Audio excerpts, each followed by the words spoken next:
Hi everyone, welcome to my channel PV Suryaprasad internationals. ఈ video ముఖ్యంగా అన్న దిల్ రాజు అన్న, నమస్తే అన్న, ఎలా ఉన్నారు, బాగున్నారా? టాక్సిక్ సినిమా మీరేగా తీసుకున్నారు, అది కూడా అగ్రిమెంట్ మీద తీసుకున్నారని తెలిసింది. ఇప్పుడే నాకు గ్రేట్ ఆంధ్ర ఛానల్లో పెద్ద ఆయన ఉన్నారు కదా, మూర్తి గారు ఏం పేరు ఆయన చూసాను రివ్యూ. నేను కూడా సినిమా చూసి ఇప్పటికి ఫోర్ అవర్స్ అవుతుంది. 1 గంటకి, ఈరోజు మధ్యాహ్నం 1 గంటకి, ఈరోజు తారీఖు 2026 ఆగస్టు 26 సినిమా చూసి 4 అవర్స్ అవుతుంది. 1 గంటకి థియేటర్ నుంచి బయటకు వచ్చాను. అంటే నేను కూడా వెళ్ళనన్నాను, నేను రా బాబా అన్న మా ఫ్రెండ్తో. ఆ ఫ్రెండ్ అంటే మా బిజినెస్ సంబంధించిన మనిషి, మాది ఆన్లైన్ బిజినెస్ ఉంది. నేను రానురా బాబు, ఏ సినిమా చూసినా అదే ఉంటే ఇంకేం కొత్తగా ఏమి ఉండవు అందులో అంటే బలవంతంగా తీసుకెళ్ళాడు. సినిమా చూశాను.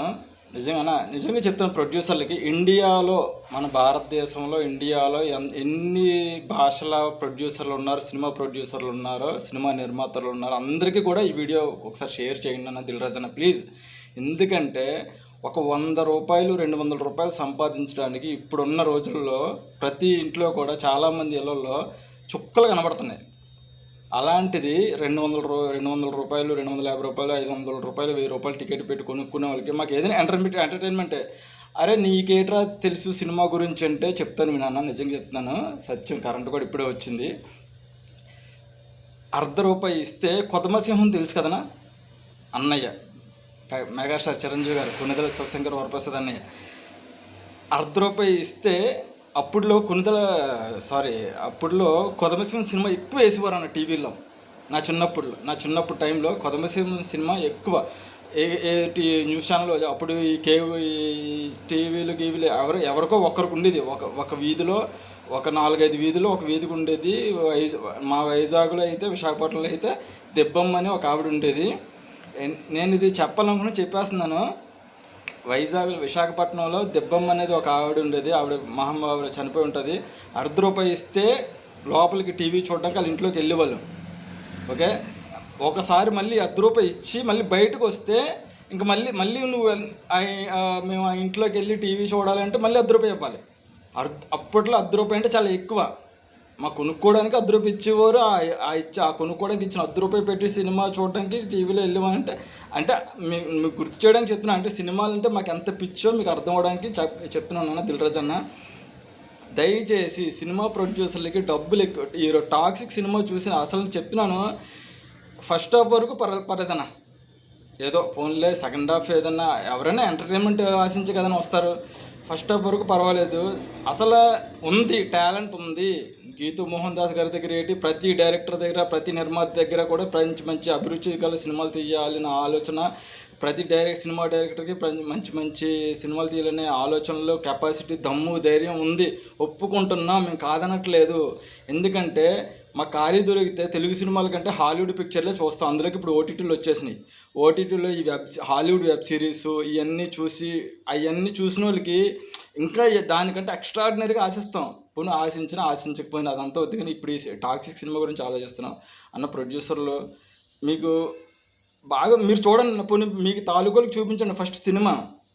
ఎందుకంటే చాలా డిసప్పాయింట్ అయ్యి వస్తున్నారు బయటికి. అసలు నేనైతే నాకు చెప్తాను కదా, అప్పుడులో కొదమసింహం సినిమా ₹1 ఇస్తే చూసేవాళ్ళు. అంటే ఒక వేరే వాళ్ళ ఇంట్లోకి వెళ్ళి కాసేపు అంటే సినిమా అయ్యే వరకు కూర్చుని వాళ్ళు ₹1 సాటిస్ఫై అవ్వాలి కదా, సంతృప్తి. ₹1కి దానికి తగ్గనంతసేపు సినిమా అయిపోయి లాస్ట్ చిరంజీవి గుర్రం మీద వెళ్ళే వరకు కూడా వచ్చేవాడిని కాదు నేనైతే. ఎందుకంటే ₹1 సాటిస్ఫై అవ్వాలి. ఇచ్చిన ₹1కే సినిమా వాళ్ళ ఇంట్లో ఆ దెబ్బమ్మ ఇంట్లో కూర్చొని సాటిస్ఫై అవ్వాలి. కాబట్టి కూర్చొని వచ్చేవాళ్ళు. కొద్దిగా అన్న దిల్ రాజు అన్న, డబ్బులు ఎక్కువ ఉంటే ఏమైనా చార్టీస్కి ఇవ్వండి అన్న.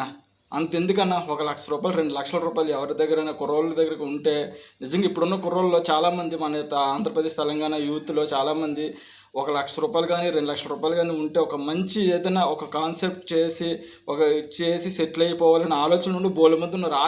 వాళ్ళకైనా హెల్ప్ చేయండి అన్న. వడ్డీ కూడా ఇస్తారు. మీరు అగ్రిమెంట్ అలాగే రాసుకుంటారు కదా. ఇప్పుడు అలాగైతే ఈ టాక్సిక్ సినిమాకి మీరు అగ్రిమెంట్ రాసుకున్నారో, అంటే 15 రోజుల్లో సినిమాకి మీరు కొన్న డబ్బులు రాకపోతే మళ్ళీ తిరిగి వాళ్ళు ఇవ్వాలని, వెంకటకే నారాయణ గారు మళ్ళీ మీకు తిరిగి ఇవ్వాలని, యాష్ గారు మీకు తిరిగి ఇవ్వాలని అగ్రిమెంట్ రాసుకొని ఉన్నారు కదా. అంటే తెలిసింది మాకు దాన్ని బట్టి చెప్తున్నాను. నేను తప్పుంటే నేను క్షమించండి దయచేసి. వద్దన్న మీ సినిమాలు మీరు చూడండి, మీకు తెలిసిన వాళ్ళకి చూపించండి, వాళ్ళకి నచ్చితేనే సినిమా తీయండి, వదలండి, థియేటర్లోకి వదలండి. వద్దు అర్థం అసలు వద్దన్న. ఎందుకు వచ్చిన సినిమా అన్న అసలు అసలు అంటే ఈ సినిమా ఎవరికి నచ్చుతుంది అంటే నాకు తెలిసినంత వరకు ఇప్పుడున్న ఈ జెన్జీ కిడ్స్ వీడియో గేమ్ ఎక్కడ చూసినా రోడ్ల మీద పార్కుల్లో ఎక్కడ చూసినా మొబైల్స్ పట్టుకుని టక్ టక్ టక్ టక్ టక్ టక్ టక్ టక్ ఆడేస్తున్నారు వీడియో గేమ్స్. ఈ వాళ్ళని పక్కన కూర్చొని సౌండ్ తగ్గించుకోమన్నా ఒకడైతే తగ్గిస్తున్నాడు, ఒకటి తగ్గించట్లేదు ఆ గేమ్ ఆడేటప్పుడు. అలాంటి నచ్చుతుంది అండి సినిమా, ఇంకెవ్వరికీ నచ్చదు. నేను అసలు హుమా ఖురేషి ఫంక్షన్లో చూసినప్పుడు అనుకున్నా ఇంకా ఎక్కడ చూసినా ఈ స్మోకింగ్లు ఇవే ఉంటాయి అనుకున్నాను. అలాగే ఉన్నాయి. ఎక్కడ చూసినా స్మోకింగ్లు, అంటే సిగరెట్ స్మోక్ చేయడం, అవి కూడా వెరైటీ పెట్టినారు. ఉంది, అది చెప్తున్నా కదా, టాలెంట్ ఉంది మన ఇండియా సినిమా డైరెక్టర్, టాలెంట్ ఉంది. దానికోసం ఇలాగ డబ్బు వేస్ట్ చేయకుండా అంటున్నాను. మీరు చూస్తున్నారు కదా ఎందుకు వదులుతున్నారు అన్నమాట. అంటే నాకు తెలిసి ఇందాక ఒక ఆలోచన కూడా వచ్చింది నాకు. అంటే ఈ సినిమా ప్రొడ్యూసర్లు కొంతమంది బినామీలుగా, అంటే పెద్ద పెద్ద కోటీశ్వర్లకి లక్షల కోట్ల రూపాయలు